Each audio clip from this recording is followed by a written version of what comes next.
శుక్లాంబరధరం విష్ణుం శశివర్ణం చతుర్భుజం ప్రసన్నవదనం ధ్యాయేత్ సర్వవిఘ్నోపశాంతయే.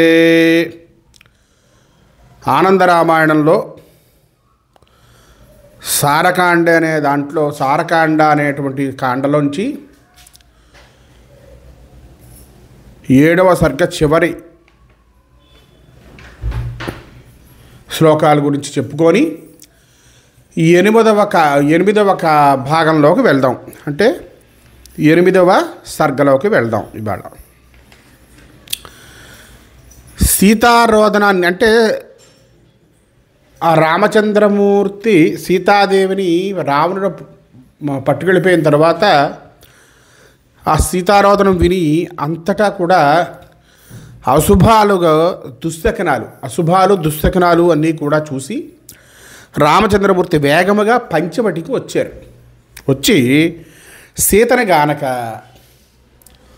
లోకులకు తన మానుషులీలను చూపించువాడే, అంటే మనిషిగా ఉన్నాడు కాబట్టి మానుషులీల చూపించడానికి మనిషి వెతికినట్టుగా సీతాదేవిని వెతకడం మొదలుపెట్టి ఆ జటాయువును చూసి అక్కడ ఉన్న జటాయువును చూసి ఆ జటాయువుకి కాలకృత్యాలన్నీ కూడా చేసి, అంటే ఆయన దగ్గర నుంచి అంతకుముందు ఎలాగ సీతాదేవిని ఎత్తుకొడిపోయాడు అనేది విషయాన్నంతా విని ఆ జటాయువుకి అగ్ని సంస్కారాలు చేసి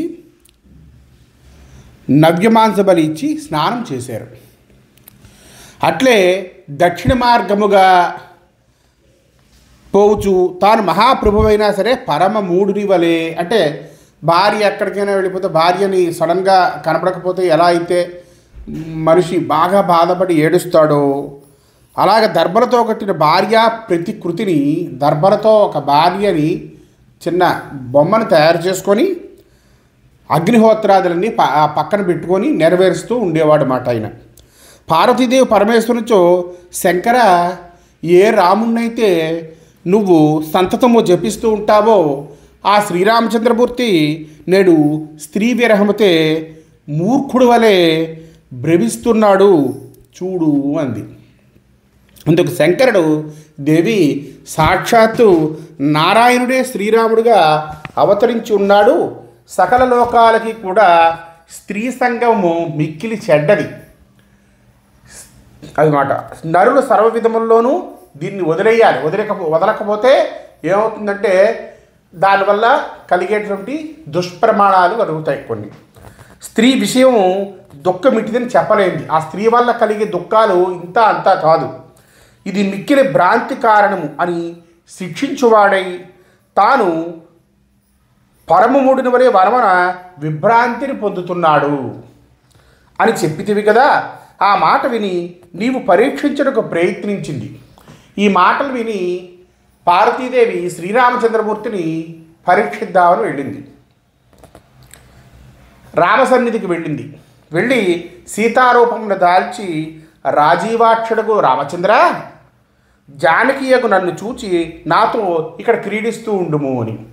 అంటే ఈ 3 నెలలు ఏడుస్తున్నాడు కదా స్వామి రాముడు గారు. ఆ రాముడికి జానకీ రూపంలో పార్వతీదేవి వెళ్ళి ఇలా అంది మాట. అంటే పిలిచితీవి కదా, ఈ విషయం శివుడికి గుర్తు చేస్తున్నాడు పార్వతీదేవికి. ఆ మాటలు విని రాముడు నవ్వుచు, నీవెవరో నాకు తెలుసమ్మా, ఆయనే మూర్ఖుడు కాదు, ఆయన మనుషుల్లో ఉన్నాడు కాబట్టి అలా ప్రవర్తిస్తున్నాడు. నీవు సీత కాదని నాకు తెలుసు, ఏలా నీవు నిన్ను సీతారూపంతో మోహపరుచుచున్నావు. ఇట్లు పలుమా నిరాకరింపక నేను చెప్పినట్లు సత్వరూపమును ఎరిగి సత్యమనుకొని అంత ఆ రామచంద్ర ప్రభువుకి నమస్కారం చేసి పలుమార్లు ప్రార్థించి ఈ కైలాసానికి శిఖరమున నా సన్నిధికి వచ్చావు కదా. నీవు అప్పుడు అతడు రామునిచే ఎవరు ఏల వచ్చింది అని అడిగించుకొని సిగ్గుపడ్డావు కదా. నువ్వెవరు ఇలా ఎందుకు వచ్చో అని అడిగాడు కదా రామచంద్రమూర్తిని. సిగ్గుపడ్డావు కదా. ఆ సిగ్గుపడిన చోటంతా కూడా దండకారణ్యంలో లజ్జాపురం. అక్కడ పార్వతీదేవి లజ్జపడింది. ఎందుకు?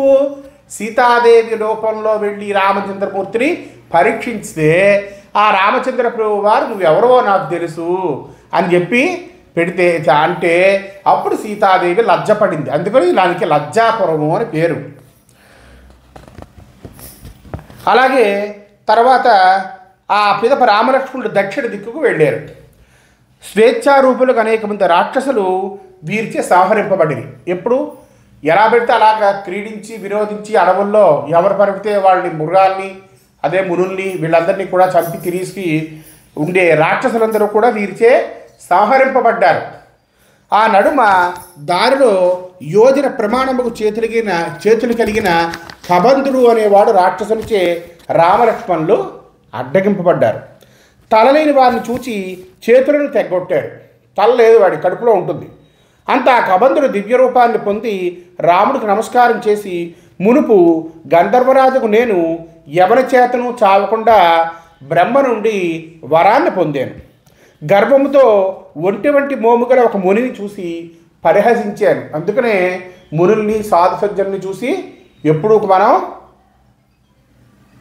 నవ్వకూడదు, పరిహసించకూడదు. అందుకు ఆ ముని నన్ను నువ్వు రాక్షసుడు అవుదువుగా కాదు శపించి, త్రేతాయుగమున ఎప్పుడైతే రామలక్ష్మణులు వచ్చి యోజన ప్రమాణముకు నీ యొక్క మహాబాహువుని తెగ్గొడతారో అప్పుడు నీవు ముక్తుడవుతావు అని కరుణించారు. అటు పిమ్మట నేను రాక్షస దేహమును దాల్చి ఇంద్రుడిని తరిమివేసి తిని, శ్రీరామ, ఇంద్రుని వజ్రాయుధముచే నా తల నొక్కివేయబడింది. ఇంద్రుడు వజ్రాయుధాన్ని ధరించి ఈయన్ని కొడితే అప్పుడు ఆ క్షణంలో నా కడుపులో నా తల కాళ్ళు కూడా మూసిపోయి వజ్రాయుధం దెబ్బకి గట్టిగా కొట్టేసరికి కాళ్ళు ఇలా లోపలికి వచ్చే పొట్టలోకి, అలాగే తల కూడా పొట్టలోకి వెళ్ళిపోయింది, కూరుకుపోయి. బ్రహ్మవర బలం చేతను వజ్రాయుధపు దెబ్బ చేతను నాకు చావు కలగలేదు. బ్రహ్మగారి వరం ఉంది, చచ్చిపోకుండా ఈయనకి వరం, అందువల్ల చచ్చిపోలేదు కబంధుడు. ఇంద్రుడు ముఖము లేక వీడు ఎట్లు బ్రతుకునని కరుణించి నాతో అప్పుడు పోన్లు ఇంద్రుడి కొట్టినవాడే మళ్ళీ జాలిపడ్డాడు అన్నమాట. వీడు ఎలా బతుకుతాడు పాపం అని. నాకు ఇప్పుడే నీకు కడుపులో ముఖం కలుగుతుంది. ఆ కబంధుడితో చెప్పాడు ఇంద్రుడు, నీ కడుపులో ఒక ముఖం ఉంటుందిరా అబ్బాయి, నీ చేతులు ఆమడ పొడుగు అవుతాయి, ఒక ఆమడ పొడుగు వరకు నీ చేతులు అవుతాయి అని చెప్పి పోయాడు. అది మొదలు నేను ఇక్కడ చిక్కిన వారిని అందరినీ కూడా తినుచున్నాను. ఏది వస్తే అది, మృగమో పక్షో ఏదైతే తన చేతులకు అందితే అది తన పొట్టలో వేసుకుంటున్నాడు కడుపులో. ఇక ముందు మతంగాది మునుల యొక్క పరిచారికలు కలరు. శబరి దర్శనమునికి నీవు అక్కడికి దయచేయము, అక్కడికి వెళ్ళి మతంగాది మునులకి సేవ చేసుకుంది శబరి. ఆ సేవ చేసుకున్న తర్వాత మతంగాది మునులు వెళ్ళిపోయారు, కానీ ఆవిడ ఉంది. రఘునాథ, నీకు సీత యొక్క వార్త ఆమె చెబుతుంది అని చెప్పి రాముడికి నమస్కారం చేసి ఆనందముగా స్వర్గానికి వెళ్ళారు. ఎవరు? కబంధుడే రూపంలో ఉన్న ఒక గంధర్వుడు. రామలక్ష్మణులు పిదప శబరి సన్నిధికి వెళ్ళారు. ఆమె కూడా శ్రీరాముని సంపూజిత విశేషమైన వన పదార్థాలన్నీ, అంటే పూజ చేయడానికి పనికొచ్చి వన పదార్థాలన్నీ కూడా తెచ్చి చాలా సంతోషించి చితారూఢయగుచు రామునితో ఋష్యమూఖగిరి మీద మంత్రులతో సుగ్రీవుడు కలడు. వాని సఖ్యం వలన సీత యొక్క వార్తను నువ్వు వినగలవు. ఇప్పుడు మనం ఎక్కడైనా దారి దొరకని సన్నిధిలో ఉన్నాం అనుకోండి, ఎక్కడికైనా వెళ్ళినప్పుడు వాళ్ళు మంచి వాళ్ళు ఉంటారు కొంతమంది, వాళ్ళు రాలేకపోయినప్పటికీ నువ్వు పలానా వాడి దగ్గరికి వెళ్ళవయ్యా, నీకు వాడు ఇక్కడ దోవ చెప్తాడు, అక్కడికి వెళ్ళి అడుగు అని చెప్తారు.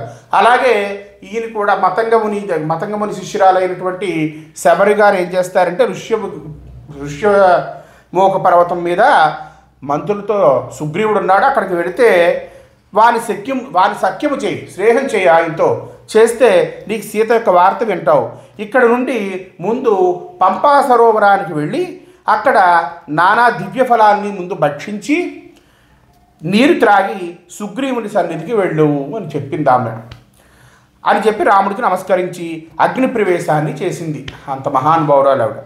రామదర్శనం వచ్చే వైకుంఠ ముక్తిని పొంది చివరిని మనకు ఎవరికైనా రామనామం చెప్పుకుంటేనే ముక్తి కలుగుతుంది అనుకుంటాం కదా, అటువంటిది ఆవిడకి వెళ్ళిపోయే సమయంలో, ఇక్కడ శరీరం వదిలివేసే సమయంలో రామదర్శనం అయింది. మరి ఎక్కడికి వెళ్తుంది ఆవిడ? వైకుంఠానికే వెళ్ళింది. పిదప రామలక్ష్మణులు తిన్నగా పంపా సరోవరానికి పోయి ఫలాహారములు పొంది చక్కగా దివ్య ఉదకాన్ని పానం చేశారు. శ్రీరాముడు తిన్నగా ఋష్యమూక మునకు వచ్చుచూ అంతట వనాలను చూస్తూ సీతాదేవిని తలుచుకుంటూ ఉన్నాడు.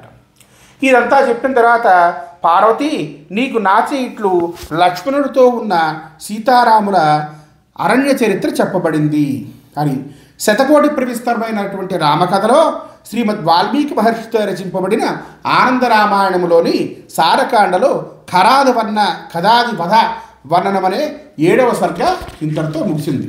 ఇప్పుడు 8వ సర్గ చెప్పుకుందాం.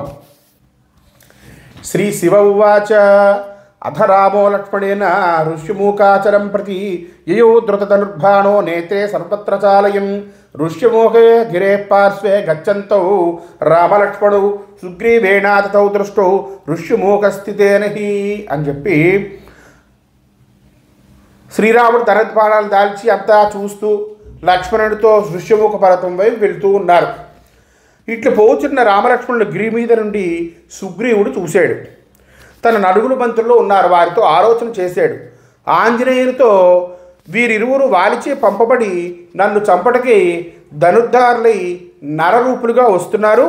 ఇక్కడ నుండి మనం కదలాలి, ఇక్కడి నుంచి వెళ్ళిపోతే మనని చంపేస్తారు వాళ్ళు. నేను చెప్పిన యోచన విను, నేనేం చెప్తున్నానో జాగ్రత్తగా విను. నీవు బ్రాహ్మణ వేషమును ధరించి వారి వద్దకు పోయి వారి హృదయమును తెలుసుకో.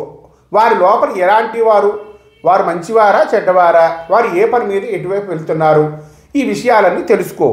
మంచిదిగా ఉండిన చేయి చాపి చూపి నగుమోము గలవాడవు.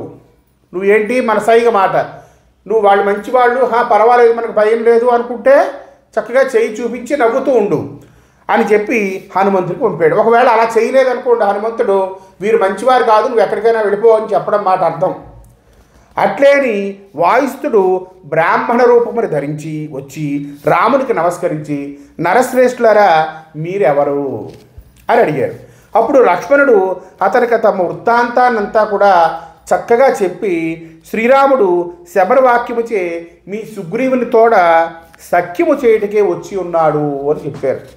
అది విని మారుతి మాయాబ్రాహ్మణోపాన్ని వదిలి నిజరూపాన్ని ధరించి తన సంగతంతా కూడా విన్నవించి వారిని వీపుల మీదకి ఎక్కించుకొని పర్వతమునకు పోవుటకు శ్రీరామలక్ష్మణులు ప్రార్థించాడు. ఇంకా పర్వాలేదు, సుగ్రీవుడికి కానీ ఎవరికి ఇక్కడ వీరి వల్ల ఇబ్బంది ఉండదు వీరని చెప్పి తెలుసుకొని వెంటనే నా మీదకి ఎక్కండి స్వామి, నేను మిమ్మల్ని సుగ్రీవుడి దగ్గరికి చేరుస్తాను అంటే వారు కూడా అలాగే అని చెప్పి హనుమద్ భుజస్కంధాల మీద కూర్చున్నారు. ఆ మహాకవి క్షణమాత్రమును కొండ మీదకి పోయి వారిని చెట్ల నీళ్ళల్లో దింపాడన్నమాట. అక్కడ రామ సుగ్రీవుల యొక్క మైత్రి జరిగింది. తర్వాత హనుమంతుడు సుగ్రీవునికి రామవృత్తాంతాన్నంతా కూడా చెప్పగా సుగ్రీవుడు అగ్నిని ప్రజ్వలింపజేసి శ్రీరామునితో అగ్నిసాక్షిగా స్నేహాన్ని మైత్రిని కుదుర్చుకున్నాడు. రామసుగ్రీవులు ఒకరినొకరు గట్టిగా హత్తుకున్నారు. సుగ్రీవుడు తానే ఒక చెట్టు రెమ్మ విరిచి రాముడికి ఆసనముగా వేశాడు, కూర్చో స్వామి అని. అందరూ సంతోషించి కూర్చున్నారు. సుగ్రీవునితో లక్ష్మణుడు తన వృత్తాంతాన్ని చెప్పాడు. ఆ సంగతి అంతా కూడా విని సుగ్రీవుడు తన సంగతి కూడా చెప్తున్నాడు, తన యొక్క పరిస్థితి. మిత్రమా, మునుపు నేను వాలిచి అనుభవించిన నా కథను వినుము. ఒకప్పుడు మయుని పెద్ద కుమారుడు మాయావి అని పేరు గల మదించిన రాక్షసుడు కిష్కింధకు వచ్చి పెద్ద ఆర్భాటముచే వాలిని యుద్ధానికి పిలిచాడు. అది విని వాలి ఆ మాయావిని తన పిడికిడితో ఒక్క మొట్టాడు. వాలి అంత బలవంతుడు. అంతనంతడు తన గుహకు పరిగెత్తాడు. అయితే వాలి ఊరుకుంటాడా? వాలి వాణ్ణి వెంబడించాడు. వాలి వెనుక నేను కూడా వెళ్ళాను. ఆ మాయావి తన గుహకి పరిగెత్తాడు. మాయావి గుహలో దూరినప్పుడు వాలి ఏమన్నాడు నాతో, నేను గుహ నుండి బయటికి వచ్చే వరకు నువ్వు ఇక్కడే ఉండరా తమ్ముడు అన్నాడు. అని చెప్పి లోపలికి వెళ్ళిపోయాడు. వాలి నెల రోజులైనా సరే ఆ గుహ నుండి రాలేదు. నేను అప్పుడు గుహద్వారమునకు నుండి రక్తం వచ్చడం చూశాను, రక్తం రావడం చూశాను ఆ గుహద్వారం నుండి. మాయావి వాలిని చంపేయడం నిశ్చయించుకున్నాను. అంతలో కిష్కింధను శత్రువులు ముట్టడించారని విని మాయావిని అడ్డగించుటకు ఒక శిలను తెచ్చి గుహద్వారాన్ని మూసివేసి కిష్కింధకు వచ్చాను. అక్కడ కిష్కింధలో శత్రువులు వచ్చారు, రాజుగారు లేకపోతే ప్రమాదం కదా, శత్రువులు వచ్చారని చెప్పి తెలిసి వెంటనే సుగ్రీవుడు ఆ గుహకి పెద్ద స్థిరను పెట్టి వచ్చాడు. కానీ అది వాలి కూడా లోపల ఉన్నాడనేటువంటి ఇది ఆయనకి తట్టలేదు కాబోలు. మరి నన్ను చూసి శత్రువులు త్వరగా పరిగెత్తి వెళ్ళిపోయారు. నేను కోరుకోకపోయినా మంత్రులు నన్ను రాజ్యం మీద ప్రతిష్ఠించారు. అలాంటి వాళ్ళు కొంతమంది ఉంటారండి, మనకి చాలా జాగ్రత్తగా ఉండాలి అలాంటి వాళ్ళ దగ్గర నుంచి కూడా. పిదప వాలి మాయావుని సంహరించి వచ్చి తన రాజ్యమేలుచున్న నన్ను చూచి కొట్టి ఊరి బయటికి తరిమివేశాడు. కోపం వచ్చింది వాలి గారికి. సర్వలోకముల్లోనూ సుగ్రీవుని కాపాడువాడు నాచి చంపబడతాడని చాటించాడు. ఎవరైనా సరే సుగ్రీవుడికి సహాయం చేసినట్లయితే, ఆయన్ని కాపాడినట్లయితే నేను వారిని సంహరించి వేస్తాను అన్నాడు. పిదప నేను లోకములను చుట్టి ఈ ఋష్యముఖాన్ని ఆశ్రయించాను. ఒకప్పుడు దుందుబి అనే భయంకర రాక్షసుడు రాత్రివేళ దున్నపోత ఆకారంతో వచ్చి వాలిని యుద్ధానికి పిలిచాడు. అప్పుడు వాలి వచ్చి వాని కొమ్ములను చేత పట్టుకుని చేతులతో వాని తలను చీల్చి నేలకేసి గట్టిగా కొట్టాడు. రాముడా ఆ తల మతంగముని సన్నిధిలో పడింది. మీద నెత్తురు వాన కురిగా ఈ నెత్తురు పుడుతుంది కదా, ఆ పురుషుంది నెత్తురంతా ఆశ్రమంలో పడింది. ఆ ముని వాలి నీ ఇక్కడికి వచ్చినా ఎప్పుడైతే నువ్వు వస్తావో వెంటనే చస్తావు అని చెప్పి శపించాడు మతంగముని. అది మొదలు వాలి ఋష్యమూఖమునకు వచ్చుట లేదు. నేను నీకు ప్రతిజ్ఞ చేసి చెప్పేదను, సీతను త్వరలో తెచ్చి ఇచ్చేదను. రావణుడు గొరిపోవునప్పుడు గగనమున సీతను నేను చూశాను. ఆమె ఉత్తరీయమును కట్టిపడవేసిన భూషణములు ఇవి కదా అని చెప్పి చూడు రామచంద్ర అనిన సుగ్రీవుని వాక్యములు విని అతడు చూపిన సొమ్ములను చూసి, అంటే ఆభరణాలన్నీ కూడా చూసి, బంగారు ఆభరణాలు సొమ్ములు అంటారు అప్పుడు. కాబట్టి ఆ బంగారు ఆభరణాలన్నీ కూడా చూసి శ్రీరాముడు లక్ష్మణుడితో, తమ్ముడా నీవు సీత వద్ద చూసిన ఆభరణలు ఇవేనా అని అడిగాడు. అందుకు లక్ష్మణుడు, రఘునాథ అన్నిటినీ కూడా నేను ఎరగను, అన్ని ఆ నెక్లెస్లు ఆభరణాలు మిగతా ఆభరణాలు ఎలా ఉంటాయో నాకు తెలియదు, కానీ నిత్యము ఉదయనికి నేను నమస్కారం చేస్తాను కాబట్టి ఆ పాదములు ధరించి ఆభరణాలు మాత్రం నాకు తెలుసు, ఆనవాలే నాకు అని చెప్పగా లక్ష్మణుడు పరుగులొచ్చి ఆనందించి ఇక సీత దొరకదని ఎంతో బాధపడ్డట. శ్రీరాముడు సుగ్రీవుడికి అభయం ఇచ్చారట.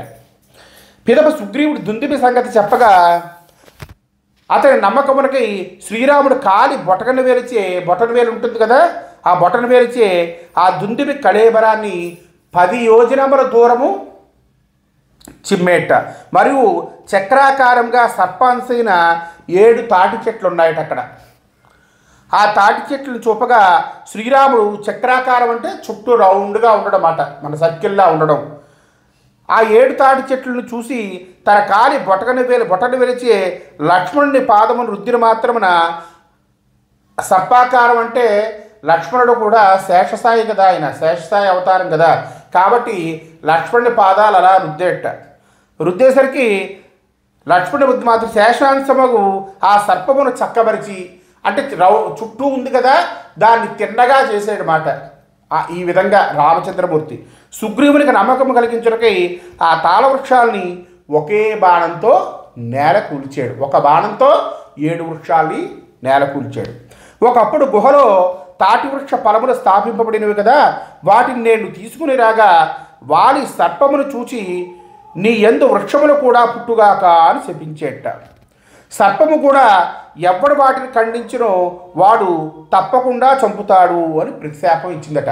ఈ సర్పరూపంలో ఉన్న దాన్ని ఏం చేశారంటే 7 తాటి చెట్లు కూడా ఆ సర్పరూపంలో దాని మీద నాటేట.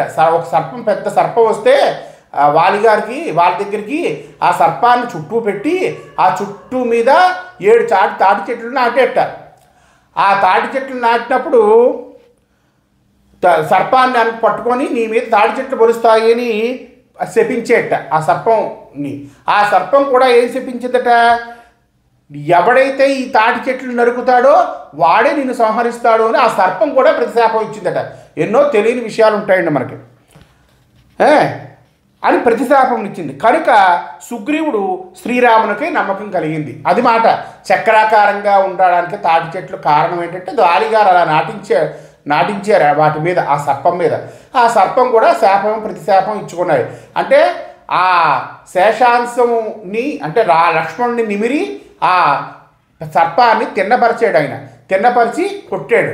ఎప్పుడైతే సర్పం కూడా శాపం వచ్చింది కదా, మరి ఏమని, ఎవడైతే ఈ తాటి చెట్లని ఖండిస్తాడో వాడి చేతిలో నీకు వాలి నువ్వు చస్తావు అని చెప్పి, అప్పుడు ఈ విషయం అంతా సుగ్రీవుడికి తెలుసు కాబట్టి సుగ్రీవుడు అమ్మయ్య అనుకున్నాడు మాట, సంతోషించాడు మాట.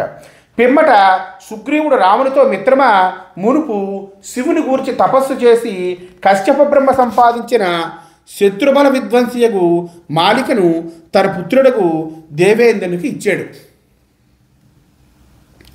అతడు దాన్ని వాలికి ఇచ్చి ఉన్నాడు. మరి దేవేంద్రుడి యొక్క పుత్రుడు కదా వాలిగారు, కాబట్టి ఆయనకి వచ్చినటువంటి ఎవరిచ్చారు, ఆయనకి శివుడి గురించి తపస్సు చేసేట కశ్యపబ్రహ్మ గారు. ఆ కశ్యపబ్రహ్మ సంపాదించినటువంటి శత్రుబల విధ్వంసిని, అదే అంటారన్నమాట.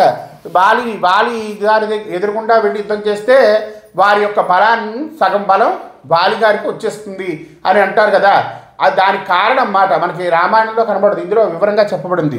వాడిని అది ఏం చేశాడు, దేవేంద్రుడు ఏం చేశాడు, వాలి గారికి ఇచ్చాడు.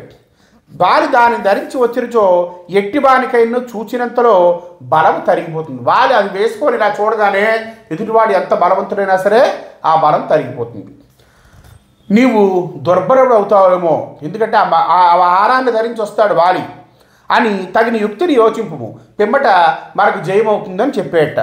శ్రీరాముడు సర్పముతో 7 తాటి చెట్లను భేదించి నిన్ను శాపము నుండి రక్షించిన నా మాటను వినుము. అప్పుడు ఈ సర్పం ఉంది కదా, సర్పాన్ని బలవంతంగా వాలిగారు ఇచ్చేశారు కదా, వాలిగారు బంధించారు కదా, ఆ సర్పం రాముడి దగ్గర ఉంది. ఆ సర్పంతో రామచంద్రమూర్తి అంటున్నాడట, ఓ సర్పమా, నువ్వు వెళ్ళి రాత్రి అందరూ పడుకుంటారు కదా, పడుకున్నప్పుడు వారి దగ్గరికి వెళ్ళి ఆ హారాన్ని నువ్వు తే అంటారు అని సర్పాంతో చెప్తాడు. శుభమాలికను తీసుకుని రమ్మన్నాడు. అట్లే ఆ పాము రామవాక్యము చే కిష్కిందకు పోయి మంచం మీద ఉన్న మాలికను సంపాదించి ఇంద్రునికి ఇచ్చింది. శ్రీరాముడు వాలిని సంహరించుట. పిమ్మట సుగ్రీవుడు శ్రీరామాజ్ఞచే వాలిని పిలిచి యుద్ధం చేశాడు. అప్పుడు రాఘవుడు సమాన రూపులకు వాలి సుగ్రీవులను చూసి మిత్రునికి బాణము తగులుతుందని శంకించి బాణాన్ని ప్రయోగించలేదు. సుగ్రీవుడు కూడా పోరాడజాలక పరిగెత్తుకు వచ్చి రామునితో, రామ, వాలిచే నన్ను చంపించడం కన్నా నీవే చంపివేయి. ఎంతంటే అంత గట్టి కొడతాడు వాలిగారు, మామూలుగా ఏం కొట్టడు, చితక కొట్టేస్తాడు మాట. ఆ విధంగా పురుషులోకి ఎముకలు ఎముకలు కొడతా ఉంటారు చూసారా, అలా ఉంటుంది ఆయన కొట్టడం అని మొరపెట్టుకున్నందుకు రాముడు లక్ష్మణుని చేత సుగ్రీవునికి పూలదండ వేయించి మరలా యుద్ధానికి పంపించాడు. సుగ్రీవుడు పోయి వాలిని యుద్ధానికి ఆహ్వానించాడు. అప్పుడు యుద్ధానికి సిద్ధపడుతున్న వాలిని చూసి తారాదేవి, పతి శ్రీరాముడు రాజు వచ్చి సుగ్రీవునితో సఖ్యము చేసినట్లుగా అంగదుని వల్ల విన్నాను నేను. ఇప్పుడు యుద్ధమునకు పోయి రామపాదములను శరణము అని నమ్మి తమ్ముణ్ణి గౌరవించు.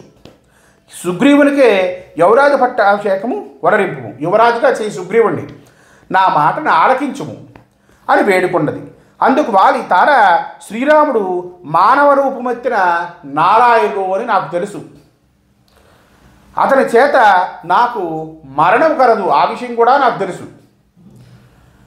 అతని చేత కనుక బాణం తగిలిపోయినట్లయితే పరమపదానికి పోతానని కూడా నాకు తెలుసు. తార, నీవిక్కడ సుగ్రీవుణ్ణి సేవిస్తూ సుఖముగా ఉండు. నీతో సుగ్రీవుడు సుఖమంతుడిచే ప్రియురాల నేను వాని సతిని భోగించిన యొక్క అనున్యమును పొందుదును. ఆ పాపం నాకు తగ్గుతుంది, ఎందుకంటే నేను మరి అతని భార్యతో సుఖించాను కదా. ప్రేయసి, అందుచేతనే నా దివ్యమాలిక మాయమైపోయింది. ఇప్పుడు నా దగ్గర దివ్యమాలిక లేదు అంటే నేను గ్రహించాను. నేనే యుద్ధరంగమున రామబాణం వచ్చి మృతి నుండి ముక్తిని పొందుతాను అంటే వీళ్ళందరూ ముక్తి పొందడానికి సన్నద్ధంగా ఉన్నారన్నమాట. ఇప్పుడు నేను ధన్యుడును, నా జనకులు కృతార్థులు అని సమాధానం చెప్పి త్వరగా బయలుదేరి వచ్చుచు మహా ఉత్పాతములు చూచి మహా ఉత్సాహమును పొందేట ఎవరైనా ఉత్పాతాలు చూస్తే భయపడతారు, అయ్యయ్యో ఏమిటవుతుందో అని. ఈయన మహా ఉత్సాహాన్ని తెచ్చుకున్నట. ఎందుకు? ముక్తి లభిస్తుంది. సుగ్రీవునితో యుద్ధం చేయించు నేను. అప్పుడు వృక్షము చాటు నుండి రాముడు బాణం వేసి వాలిని నేల కూల్చాడు. పిదప తార వచ్చి వాలి కొరకు దుఃఖించింది. అప్పుడు వాలి గద్గద వాక్యమునిచే రామునితో చెట్టు చాటు నుండి నా ఎదను భేదించితివి. నీకిప్పుడు దుష్కీర్తియును నాకు సత్కీర్తిను కలిగింది. చూసావా రామా, నువ్వెంతో గొప్పవాడివి, సత్యవాక్ పరాక్రముడివి, ఇన్నున్నాయి నీకు, శీలవంతుడివి, కానీ చెట్టు చాటు నుంచి నన్ను చంపావు కాబట్టి నీకు దుష్కీర్తి వచ్చింది.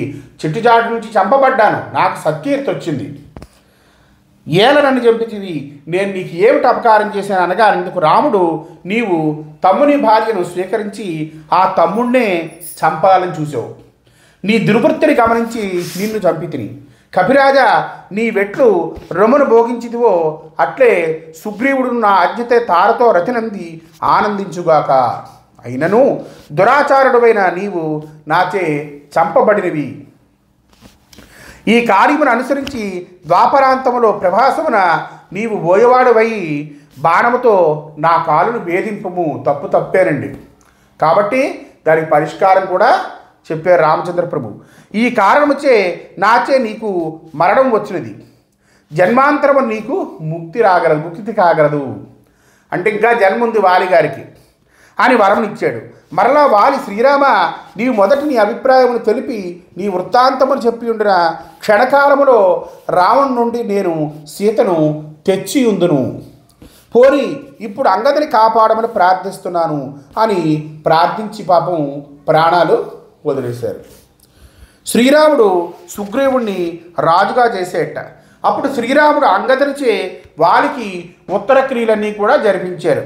పిదప సుగ్రీవుడు రాజ్యమేలమని రాముణ్ణి ప్రార్థించేట. శ్రీరాముడు లక్ష్మణునిచే సుగ్రీవుణ్ణి కపిరాజుగా చేయించాడు. పిమ్మట వర్షాకాలం రావడంతో సీతను వెతుకటకు వీలుగా అనందున రాముడు చింతించాడు. బయటికి వెళ్ళలేరు కదా ఎవరును. ప్రవర్షణ గిరి యొక్క అగ్రభాగమున ఫలపుష్పాదులతో విలసిల్లు స్ఫటిక శిలా రమ్యమైనటువంటి గుహను చూసి శ్రీరాముడు వర్షాకాలపు 4 మాసములు అక్కడ గడపదలిచాడు. శ్రీరాముని సీతావిరహంలోని యొక్క చిన్న విశేషం అండి. ఒకసారి లక్ష్మణుడు స్నానం చేసి శ్రీరాముడిని చూచినప్పటికీ సాత్వికకు సీతతో కూడి రాముడు కనబడ్డాటండి. మరి సీత ఎక్కడుంది? రావణుడి దగ్గర ఉంది. కానీ లక్ష్మణుడు చూసేసరికి రాముడి దగ్గర ఉందటండి. ఆ సీత లక్ష్మణునిచే నమస్కరింపబడి పతికి ఎడమ పక్క లీనమయ్యాయి, ఇలా మాయమైపోయింది. అప్పుడు రామునికి సీతావియోగం ఈ విధంగా పరిణమించింది కదా. తరువాత సుగ్రీవుడు తన నగరములో రాజ్యమేలుతూ ఉన్నట్ట. ఒకప్పుడు హనుమంతుని వాక్యం వచ్చే వానరులందరినీ రప్పించారట. ప్రవర్షణ పర్వతమున రామతీర్థమని లక్ష్మణ తీర్థమని 2 ఇప్పటికీ ఉన్నాయి. హరి ఓం శ్రీకృష్ణార్పణమస్తు.